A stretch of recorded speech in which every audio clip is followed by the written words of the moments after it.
Luminar resolverá o enigma que trará Milha de volta antes do pôr do sol? Naruhodo. Bem-vindo ao Naruhodo, podcast para quem tem fome de aprender. Eu sou Ken Fujioka. Eu sou Altair de Souza. E hoje é dia de quê? Desafio Naruhodo. Você quer apoiar a ciência? Quer apoiar o pensamento científico? Quer ajudar o Naruhodo a se manter no ar? Ouvir os episódios e espalhar a palavra já é um grande passo. Mas existe um outro jeito. Quem possibilita isso é a Orelo. Você escolhe um valor de contribuição mensal e tem acesso a conteúdos exclusivos, conteúdos antecipados e vantagens especiais. Além disso, você pode ter acesso ao nosso grupo fechado no Telegram e conversar comigo, com Altair e com outros apoiadores. Toda vez que você ouvir ou fizer download de um episódio pelo Orelo, vai também estar pingando uns trocadinhos para o nosso projeto. Combinado? Então baixe agora mesmo o app Orelo no endereço orelo.cc ou na sua loja de aplicativos e ajude a fortalecer o conhecimento científico.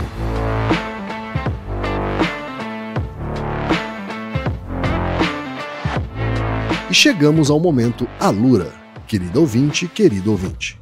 Você quer dar um verdadeiro mergulho no mundo da tecnologia? Migrar para uma nova carreira? Aprofundar-se nessa carreira? Então assine Alura agora mesmo. Você vai estudar, praticar, discutir e se aprofundar em uma plataforma que respira tecnologia. Na Alura, você terá acesso completo ao conhecimento, onde e quando você quiser, com novos cursos todas as semanas. E ainda tem vantagem, ouvinte Naruhodo tem desconto especial. Mas para isso é preciso acessar a seguinte URL, anota aí, alura.com.br/promoção/Naruhodo. Nesse endereço, além do desconto especial, você vai conhecer histórias reais de transformação de pessoas que estudaram na Alura. Então, repetindo, acesse alura.com.br/promoção/Naruhodo.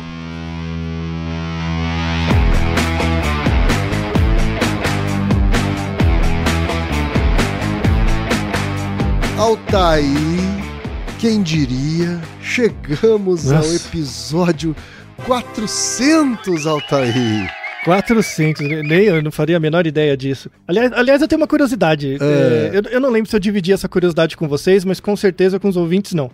Eu tava fazendo uma contabilidade, apesar de ser só mais um número, o fato de completar mais uma centena é importante, né? É o 7º ano do Naruhodo, né? Sim. Eu estava fazendo uma contabilidade aqui e, em média, né, às vezes um pouquinho mais, um pouquinho menos, em média, para cada episódio que a gente gravou, né, eu leio uns 40 artigos.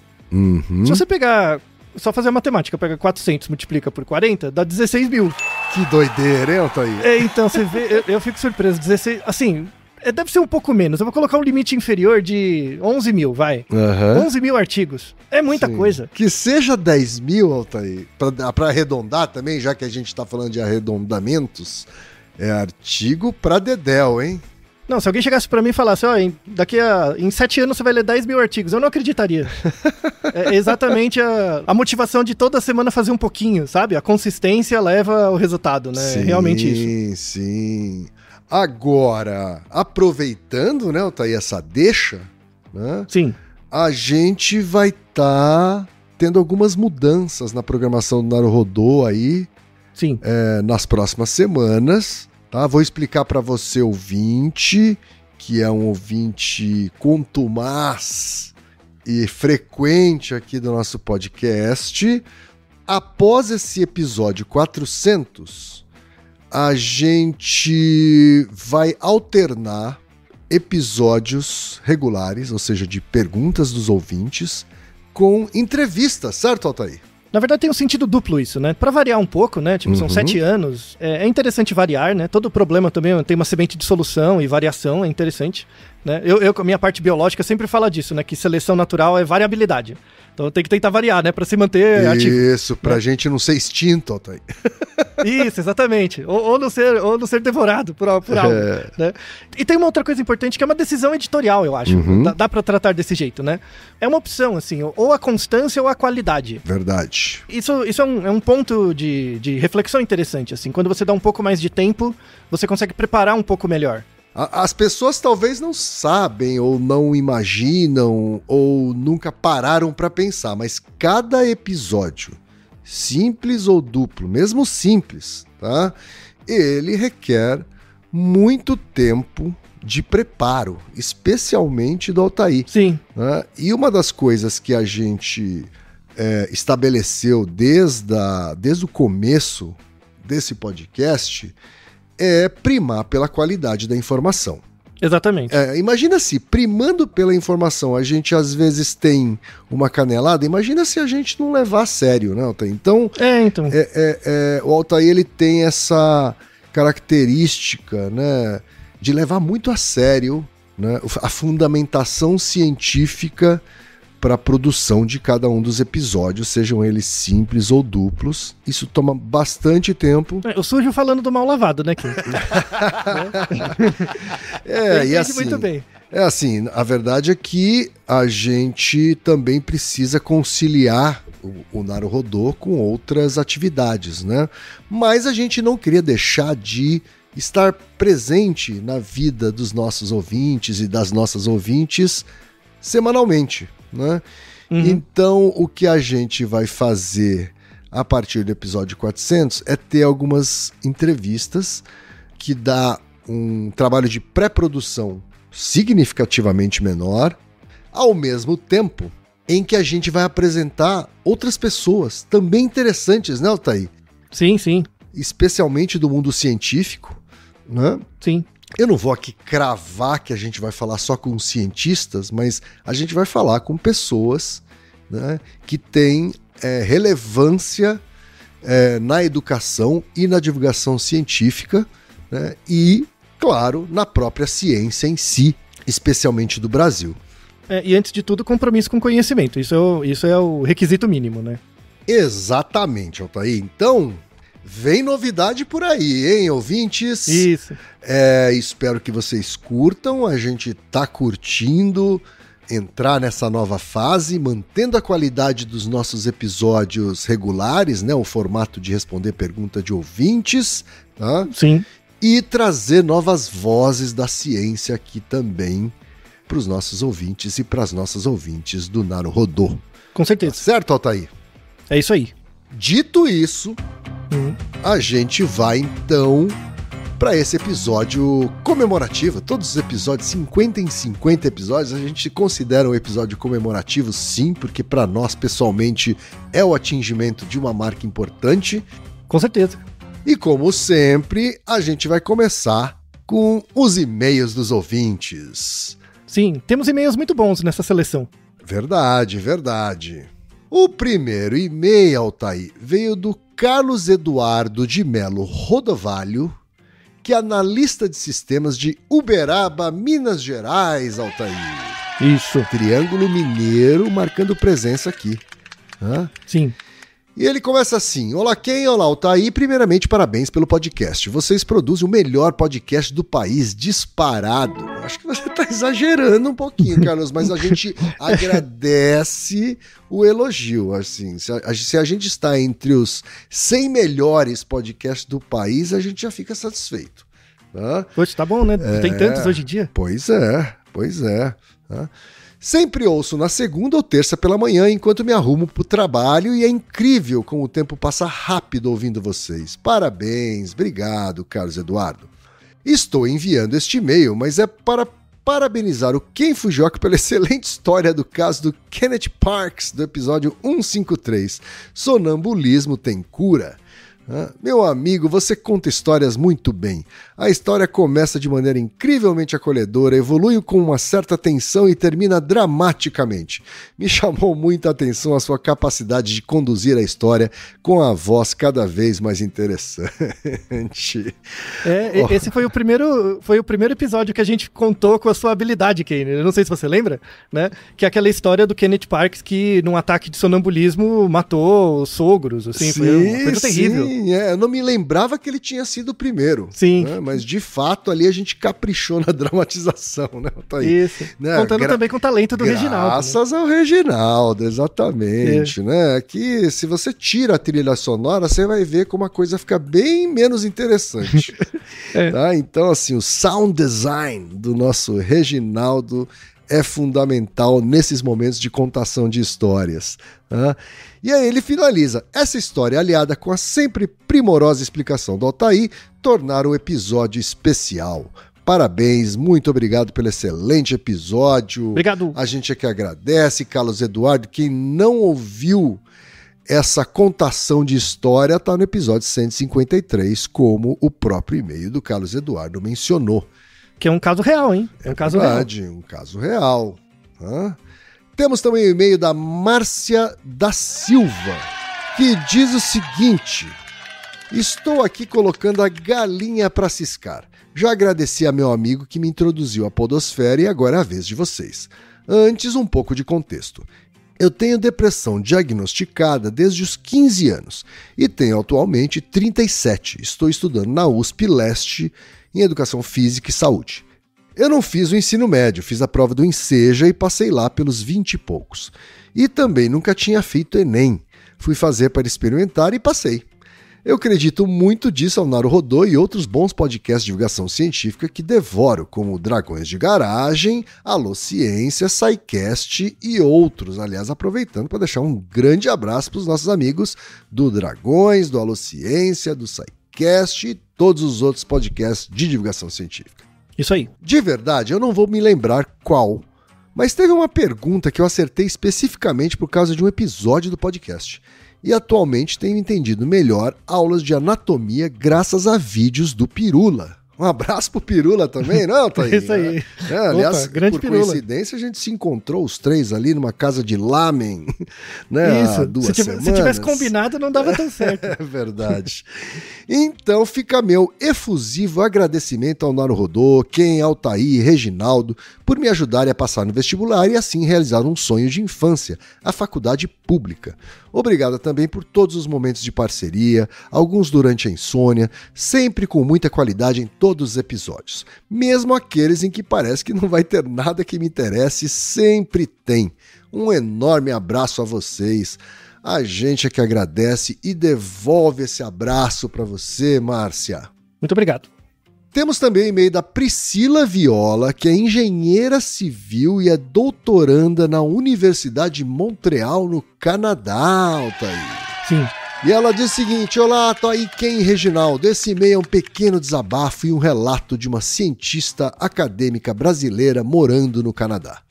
Sou Priscila e queria agradecer muito pelo episódio 373, como funciona a carreira de cientista. Eu sempre fui do time que diz para as pessoas não fazerem mestrado nem doutorado, porque é uma carreira difícil e ingrata. Mas nunca tinha achado alguém que concordasse comigo. Eu. Esse episódio será minha indicação daqui para frente toda vez que alguém me perguntar sobre o assunto. Eu gostaria apenas de falar um pouco da perspectiva de uma doutoranda no Canadá, mais especificamente no Quebec. Aqui a carreira de cientista é muito melhor do que no Brasil, mas está longe de ser ideal. Eu não sou paga pelo meu trabalho de produção de conhecimento.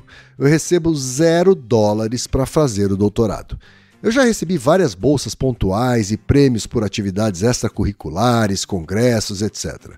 Porém, para que eu tenha alguma renda, eu preciso trabalhar fora da minha pesquisa de doutorado.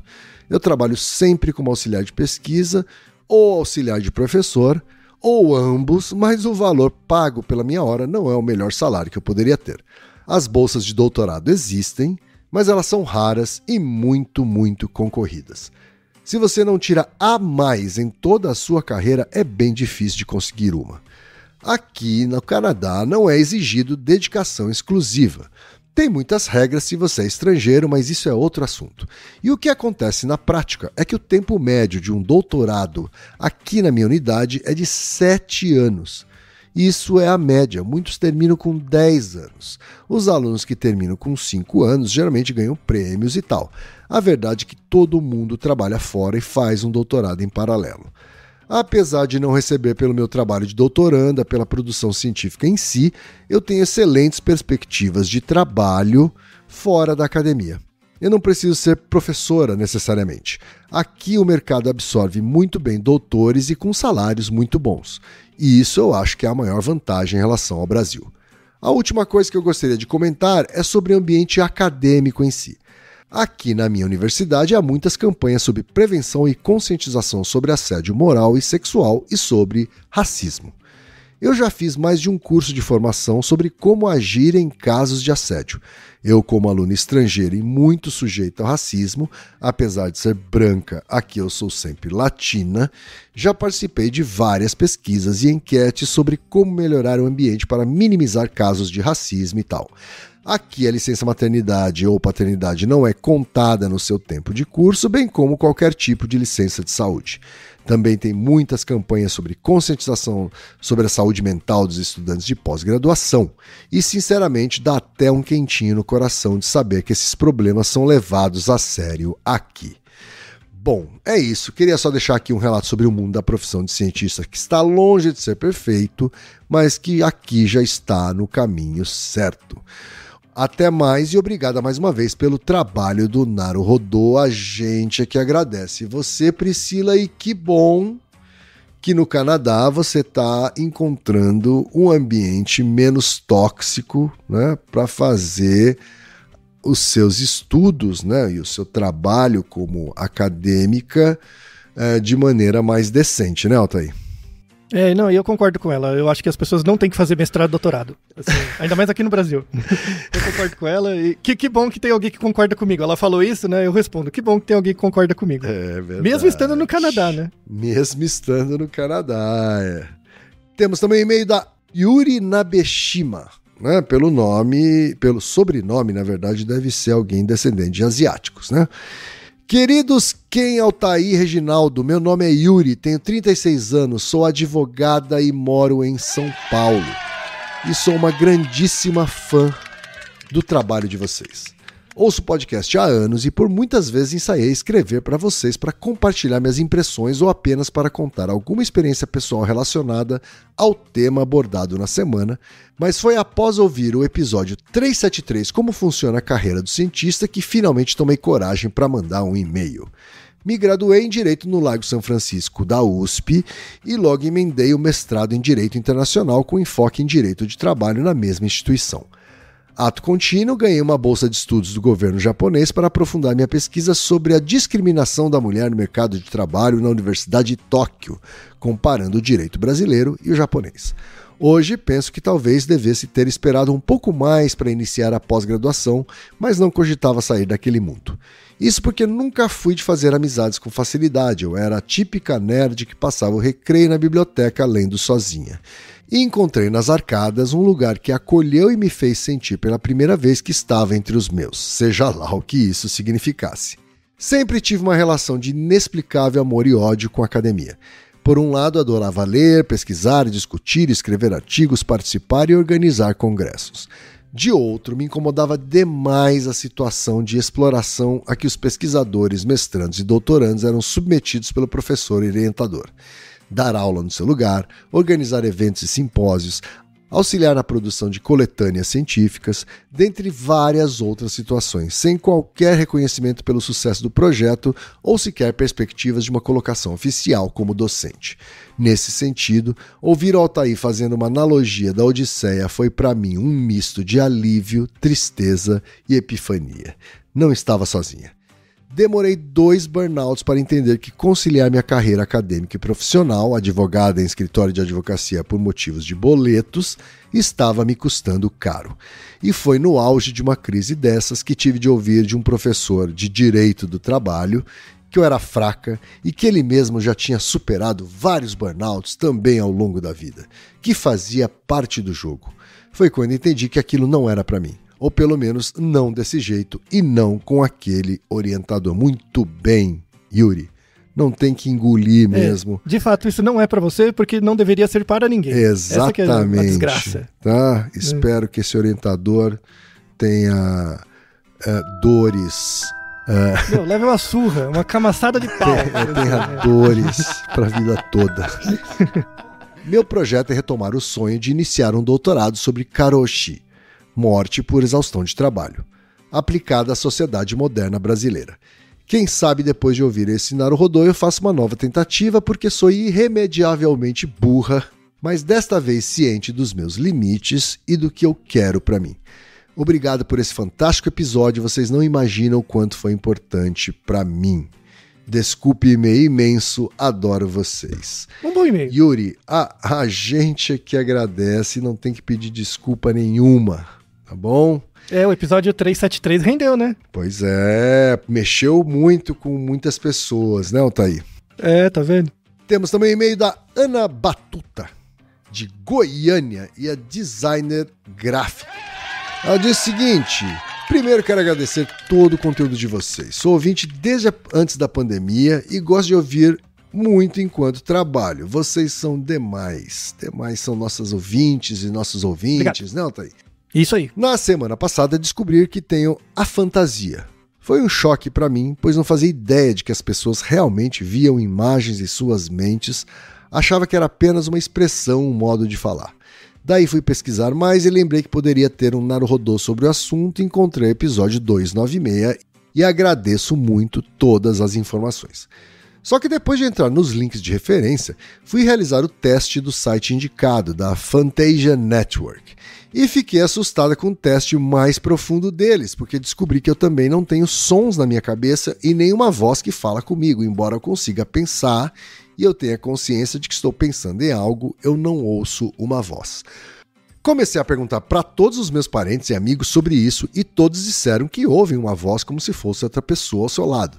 Daí encontrei o episódio 225 sobre esse assunto e agradeço novamente por todas as informações, mas fiquei com dúvidas sobre se essas coisas podem ter ligação entre si. Por exemplo, o teste deles de 54 perguntas diz que testa todos os sentidos do cérebro, então eu não tenho imagens, eu não tenho sons, eu não sinto cheiros, nem sensações e eu fiquei bem assustada com isso. É normal que uma pessoa que tenha a fantasia também tenha essa falha em outros sentidos, além das imagens mentais? Aliás, depois de descobrir tudo isso, eu entrei em crise existencial questionando minha vida. Sou designer gráfico e ilustrador e pensei, pronto, tá tudo errado na minha vida.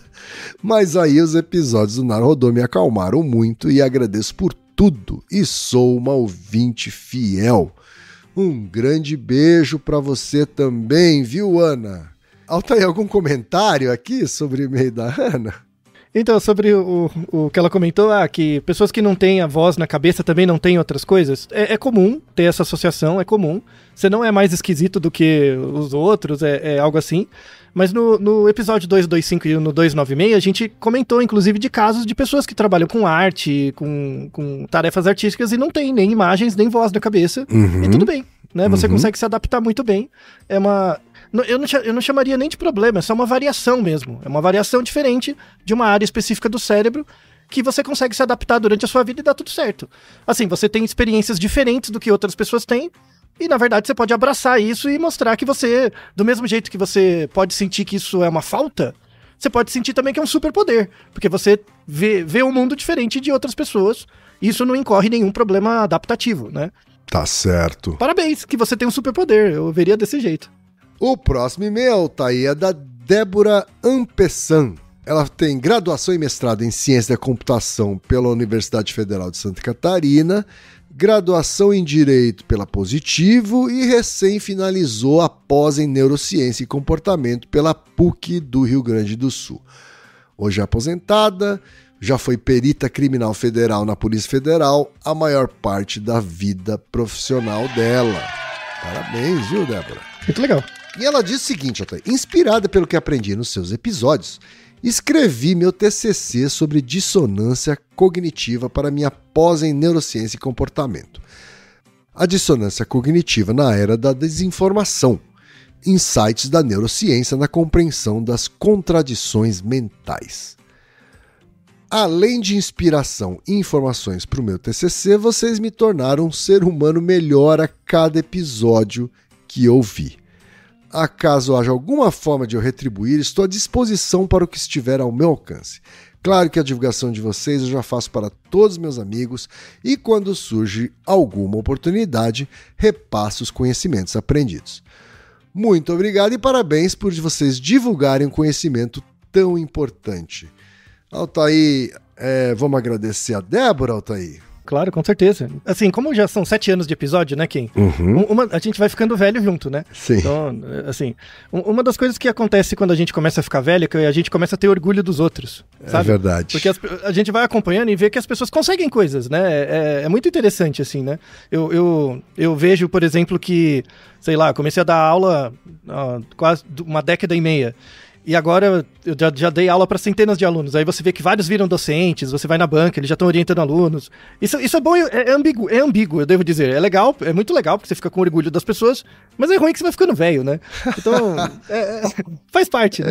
Ficar velho a gente também tem que começar a enxergar como uma coisa natural, né?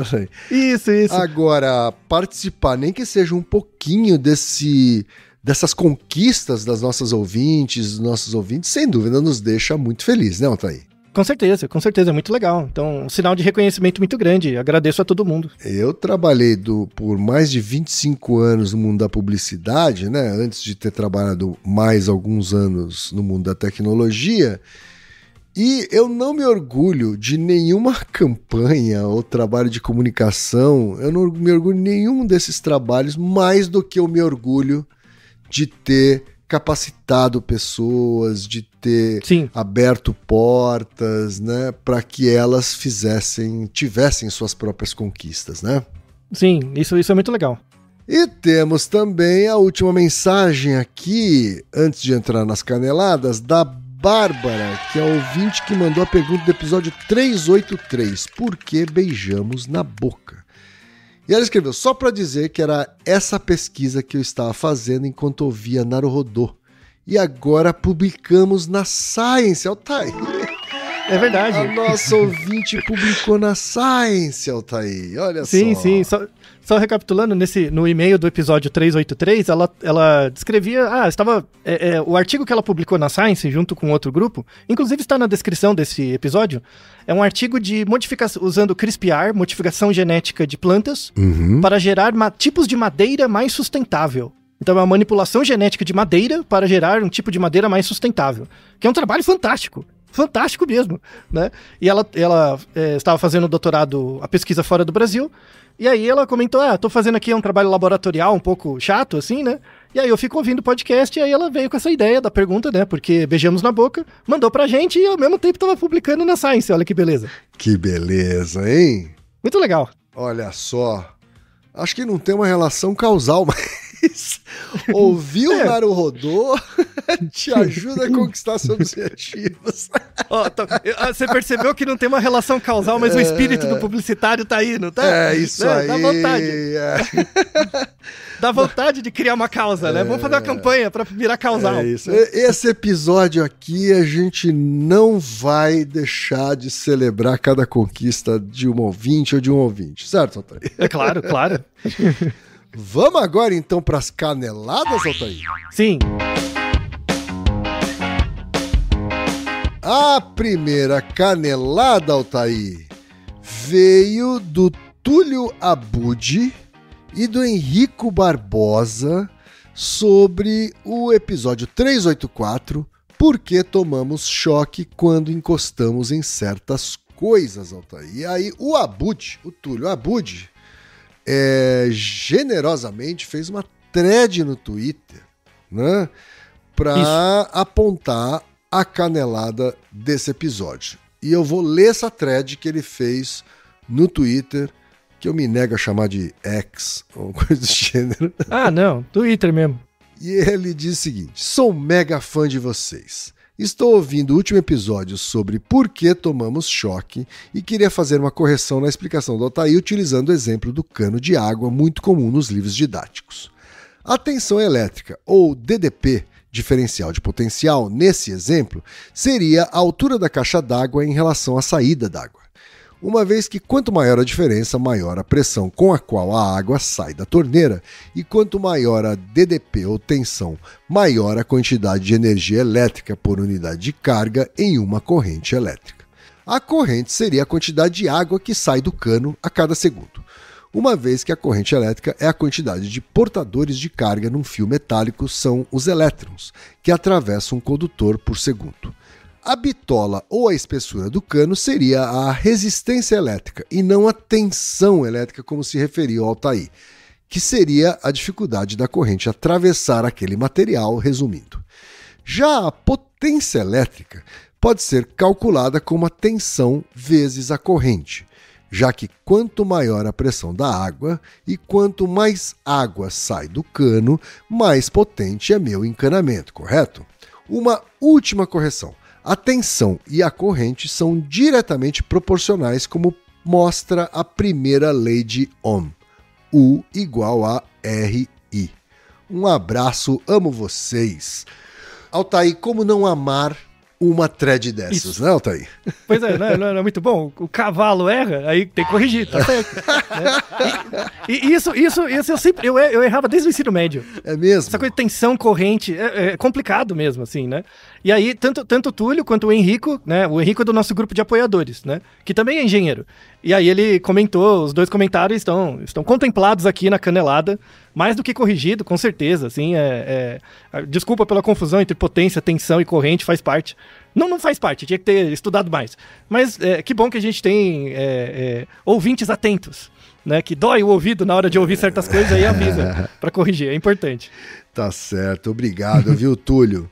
Uma outra canelada, Altair, eu não me lembro exatamente em que episódio foi, mas apontaram o erro no nome de um livro que você mencionou. Isso. Né? Então, essa canelada sou eu mesmo me canelando, assim, que eu errei mesmo, porque eu tenho uma memória ruim para nome e para nome de livro, eu confundo, né? Esse erro é nos episódios sobre psicologia positiva.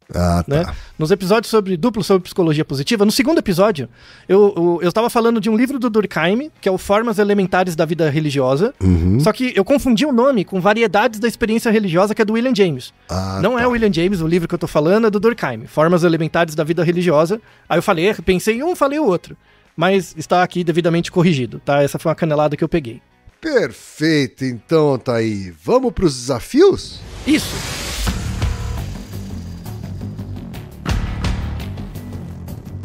Vamos começar com a resposta do desafio anterior. Aliás, já tem uma informação importante, né? O desafio anterior, do episódio 350, será que Ana conseguirá ser a feiticeira-chefe de Fields? Tivemos algumas respostas, mas ninguém acertou.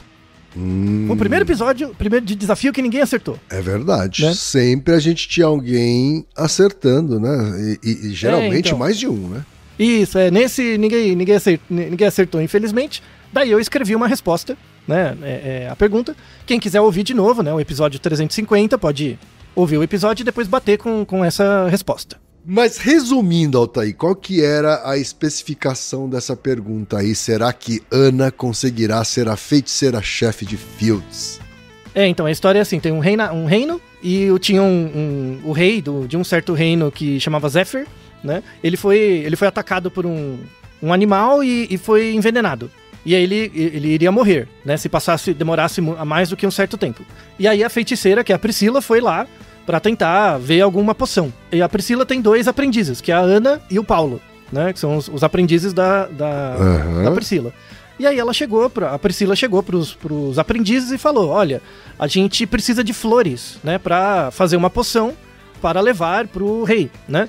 E tem 2 tipos de flores, que são as amarelas e as vermelhas, né? E a gente tem que fazer uma certa combinação delas. Só que as flores levam tempo pra crescer. Né? Elas não são abundantes, né? E aí existem certos canteiros no caminho para Fields, né, que é a cidade. Existem certos canteiros onde essas flores ficam, né? E tem, no total, 680 canteiros. E essas flores, elas não podem ficar muitas delas juntas. Sim. Você só pode colocar uma flor amarela e 2 vermelhas, aí elas vingam, ou 6 vermelhas juntas. Só essas 2 combinações são possíveis. Certo. Né? E aí a flor amarela, ela leva 8 dias para florescer. E a flor vermelha leva 2 dias e meio.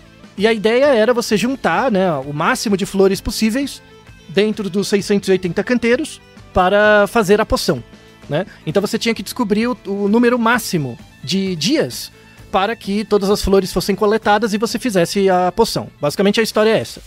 Vamos então à solução do Altair para o desafio anterior do episódio 350. Ele diz o seguinte: vamos calcular o tempo necessário para cada combinação. Uma flor amarela mais 2 flores vermelhas significam 1 vezes 8 dias para a flor amarela e 2 vezes 2,5 dias para as flores vermelhas, o que totaliza 13 dias. Também tem uma outra possibilidade que é uma flor amarela mais 6 flores vermelhas. Significa 1 vezes 8 dias para a flor amarela e 6 vezes 2 dias e meio para as flores vermelhas, totalizando 23 dias. Agora os aprendizes precisam determinar qual é a combinação mais demorada de todas as 680 possibilidades. A ideia é que eles peguem as flores no momento em que a combinação mais demorada estiver pronta para ser colhida. Após examinar todas as combinações, eles encontraram que a combinação mais demorada é a que contém 6 flores vermelhas e uma flor amarela com um tempo de 23 dias.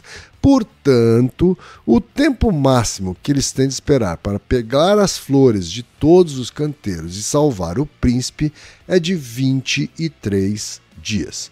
Com essa resposta em mente, a Ana e Paulo apresentaram suas conclusões à feiticeira Priscila, esperando que sua dedicação e raciocínio lógico fossem suficientes para encontrar o antídoto a tempo de salvar o príncipe e restaurar sua saúde e vitalidade. É isso aí. Ninguém acertou dessa vez, né, Altair? Tudo bem, faz parte. Mas a gente tem um novo desafio, hein, Altair? Isso, esse é o desafio psicodélico. Bem psicodélico mesmo, tá? Então você tem que imaginar, assim, eu acho que esse é mais fácil. Esse é mais fácil que o outro. Mas imagine que, tipo, o Reginaldo e o Ken e eu, ele tomou um chá de cogumelo brabo. Tá? Esse foi inspirado mesmo. E o novo desafio é: Luminar resolverá o enigma que trará Mila de volta antes do pôr do sol?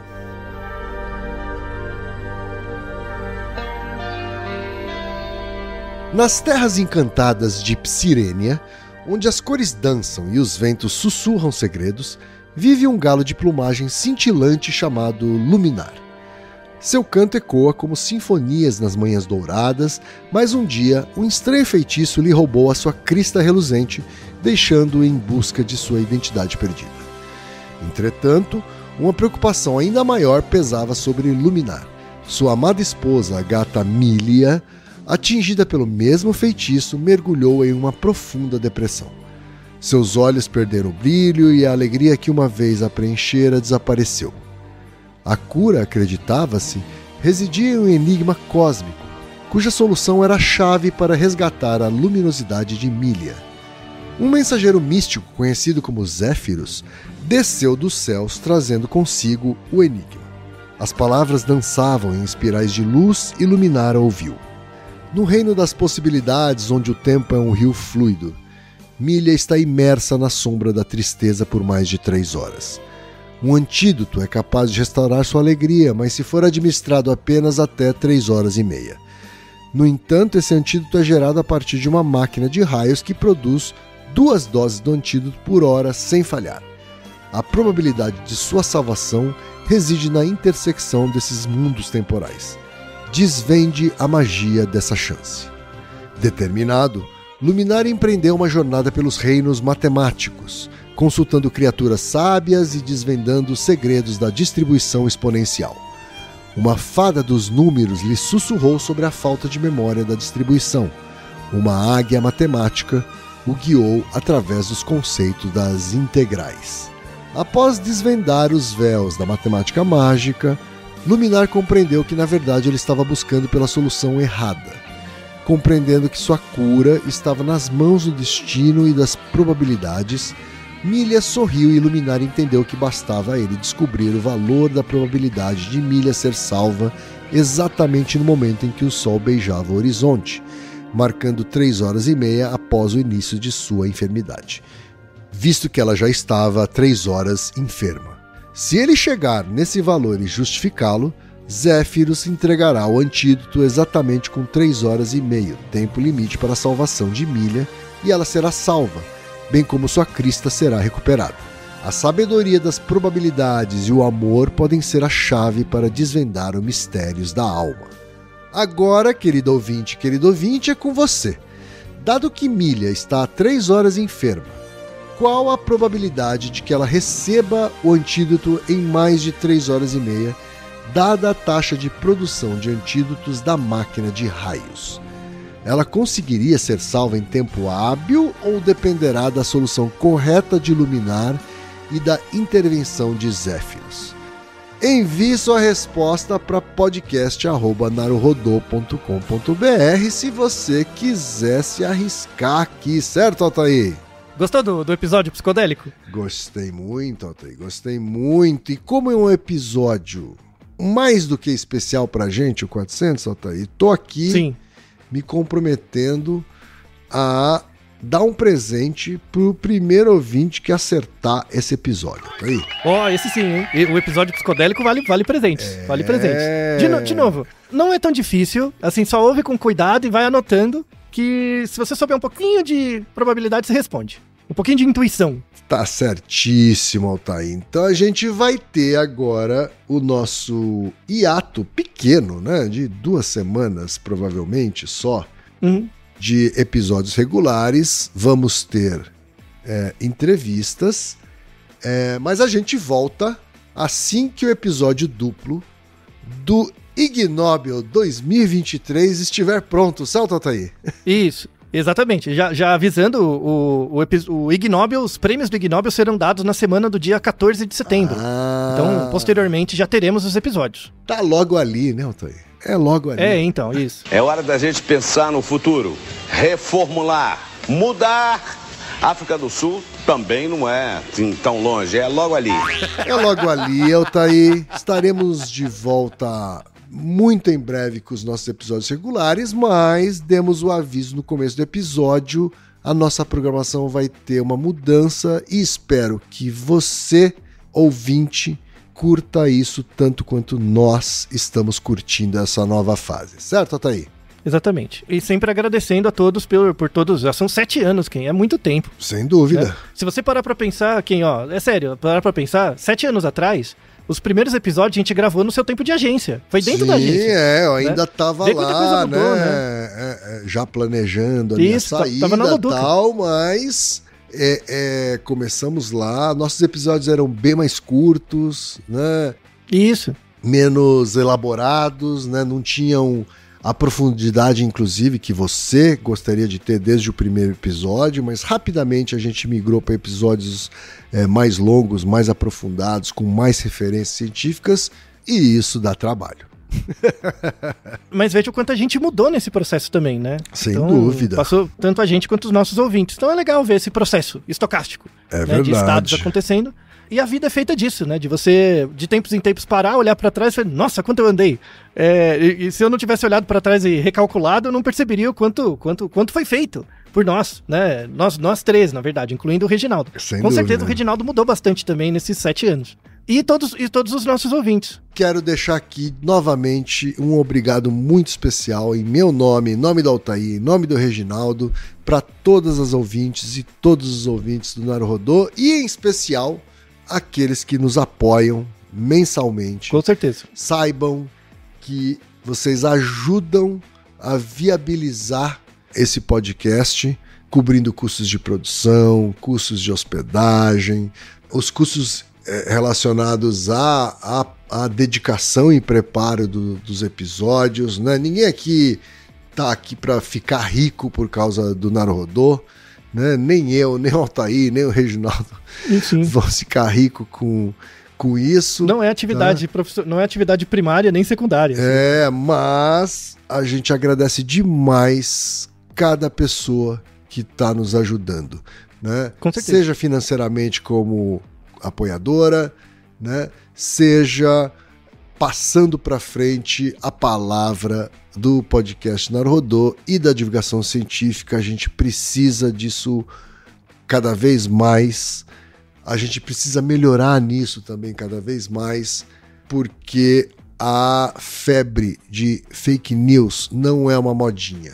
Tá? A febre de fake news, ela veio para tomar espaço com inteligência artificial, deepfake. Isso vai ganhar até outras proporções. Então a gente precisa continuar viabilizando projetos desse tipo. Não só os nossos, tá? A gente já falou aqui de projetos como o Ciência Suja, projetos como o Prato Cheio, do Joio Trigo, né?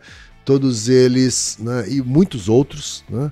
Todos eles com essa mesma missão, né? Disseminar informação confiável. Tá certo, Otaí? Isso. E eu tenho um treino de conceito que eu gostaria... Para as pessoas que ouvem o Naruhodô e conforme eles for se expandindo devagarzinho, se a cada vez que você vai no bar conversar com alguém, ao invés de você fizer fofoca da vida de alguém, você começar a contar alguma curiosidade que você ouviu no episódio e aprender com isso, sabe? E ficar menos errado, eu acho que o mundo vai ser um pouquinho melhor. Pouquinho melhor. Pegar todas essas curiosidades que a gente fica discutindo, e aí puxar o cara no bar, olha, sabia que eu aprendi um negócio esquisito? E começar a discutir, o que você acha? Poxa, isso é um bom quebra-gelo, viu? Fica a dica. Inclusive, antes que eu esqueça, temos relatos de apoiadores, que eu não vou dizer quem são, e são alguns, não é só um ou dois. Uhum. Alguns apoiadores me mandaram mensagens, assim, em privado, falando, olha, preciso te falar uma coisa, graças ao episódio X, eu usei isso como um motivo pra puxar conversa com alguém e eu aumentei meu sucesso reprodutivo. Olha lá. Então, já vê, né? Pra gente não funciona muito, mas o que importa é que passe a palavra, né? E é isso aí, muito bom. Tá certo, então, tá aí. E Naruhodô, ilustríssimo ouvinte. E você já sabe, aqui no Naruhodô, quem faz a pauta é você. Você tem alguma pergunta pra gente ou quer comentar algum episódio? Escreva pra nós. podcast@naruhodô.com.br. Repetindo? podcast@naruhodô.com.br. E lembre-se, mande nome completo, idade, profissão e a cidade de onde você está falando. É isso aí. Naruhodô. Esse podcast é apresentado por b9.com.br.